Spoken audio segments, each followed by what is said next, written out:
Hey guys, me again with another YouTube video, and give me 1 second. I had to tell someone goodnight. Anyhow, guess what? I got another MacBook. Alright, so my sister ended up going to the same school that I went to, and that school offers MacBooks as part of their curriculum program. And MacBooks are all built with the QuickTime Player in it, and the QuickTime Player has screen recording software. So it's 9:45, and I had to wake her up to get her to log into the computer. But on top of that, we were able to get ourselves a screen recording software so that I can binge make a bunch of YouTube videos for you guys tonight. Now then, tonight I've already uploaded a video. I did the evolution of the Locust sniper rifle from Black Ops 3. That model is looking fantastic. If you haven't checked that out, I highly recommend you go look at it. Tonight, I don't know what I'm gonna start with because I don't know what I haven't made a video of. Ah, yes, the L-85. All right, so we'll make an L-85 video. Um, this was a request from a cool little guy, very nice guy. Kind of old-fashioned English is how I like him, or how I think of him. So this is the L-85 bullpup assault rifle. This is the assault rifle version. I've already built the L-86. Uh, Basically, the only difference between the two is that this one has a shortened barrel and a shortened magazine down to only 30 rounds instead of the much larger 100 or 50 round magazines. The monopod is also dropped off on this version of the model as well. So we can drop this one back down, hit X, and open it up in LDD, which my sister had downloaded already. I didn't have to go download LDD separately, so that's really nice. And now we gotta wait. Should probably open these models up in the background before I begin, and that was probably really loud. I'm sorry about that, guys. So here it is, the L-85 bullpup. Why can't I double click and drag? Oh boy, this is not gonna be good. Now I'm gonna have to use arrow keys for this video because I'm too lazy to go change the settings. So I did tan furniture on this one instead of a like an olive green drab that they normally do because the L-85, in terms of being used by the UK, Britain, Europe, things like that, chances are they're doing it in the same theater of war that the United States is doing it in, which would be Iraq, Afghanistan, the Middle East. So a tan would fit better there than any other type of thing. So we're going to start in the back of the stock if I can get around here. Oh boy, this I can't even center the. Oh, jeez. Oh, all right. Probably should have checked that before. I can zoom in and out. Well, that's helpful. I need to center it here, which I don't know the command to, because the laptops don't have num lock. So, all right. So this review is going to be kind of sparse because this is about as good as we're going to get it. As you can see here on the stock, it's curved and flattened out, so it's real comfortable against your shoulder. It's got the kind of the polymer that comes up into the receiver. Oh my gosh. On this side, we have our part of our ambi fire selector. This is a safe option down here. The white and the dark red option up here is the fire.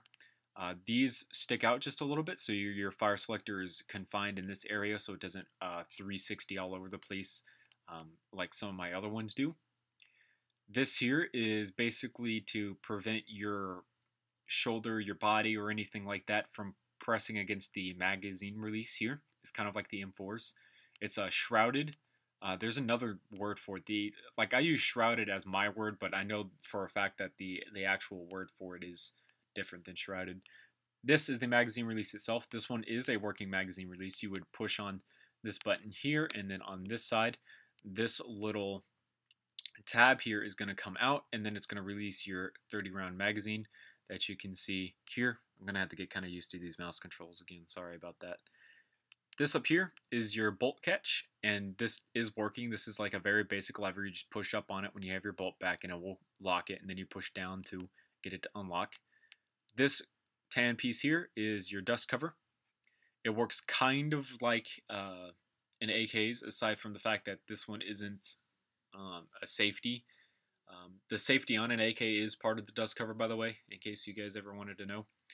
So you can grab your charging handle here and your bolt, and you can pull it back. You can push this lever up this way to lock it, and then you can reload and then push this lever down, and it will release your bolt forward, and you've charged the weapon.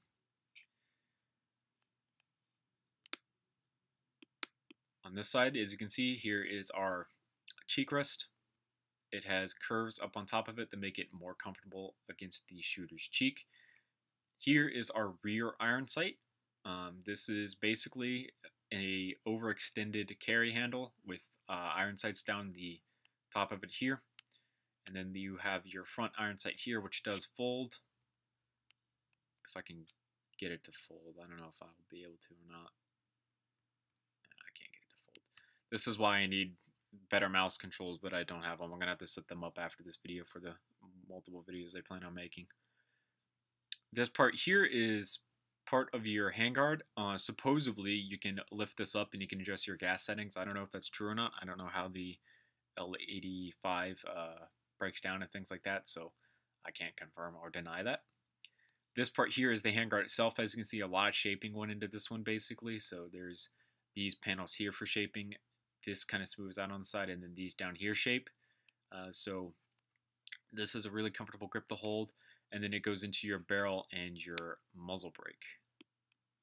And as you can see, this muzzle brake's pretty detailed. I like this design. It looks really nice. And then here is our grip. This is the second gun that uses this style of grip, and that's because it's basically the L-85 or L-86. This uses like the Technic rods that come up into here and lock down so that you get kind of like a weird grip angle. This one took a lot of time to do. This one still has the flaws that the L-86 has, where parts of it, like over here, and then on the back of the grip on this side, you can see down here, has part of it missing because LDD doesn't register that the brick can fit in that area because of how the angles and stuff have worked. That's kind of one of the annoying drawbacks of LDD. So that's one drawback. Working trigger and trigger guard, of course. Really nice curves to it. And this was kind of difficult to do to get it to lock into the top of the handguard, but it is a really nice design.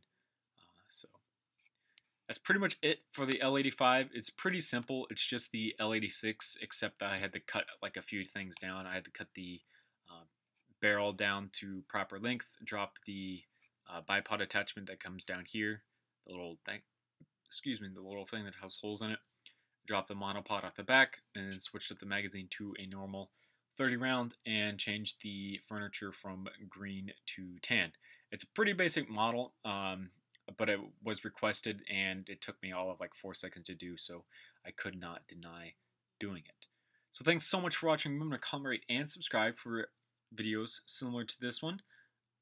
I will be doing basically I'm just going to use your computer for one night and binge record like 4,000 YouTube videos and then slowly release them over time.